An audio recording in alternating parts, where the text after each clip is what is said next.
اعوذ باللہ من الشیطان الرجیم، بسم اللہ الرحمن الرحیم۔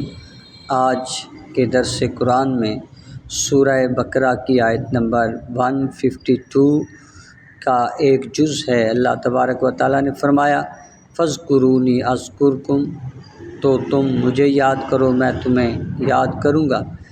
اب اللہ تبارک و تعالیٰ کتنا یاد فرمائے گا اور بندے نے پہلے اللہ کو کتنا یاد کرنا ہے۔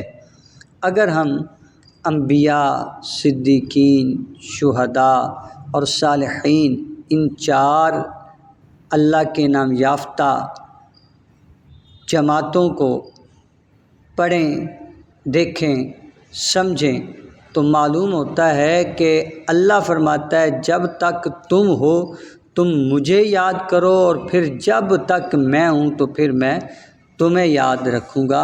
اور اللہ تبارک و تعالیٰ کی ذات ہمیشہ ہمیشہ کے لیے رہنے والی ہے۔ مطلب کیا کہ اس کے بندوں کا ذکر بھی ہمیشہ ہمیشہ رہنے والا ہے۔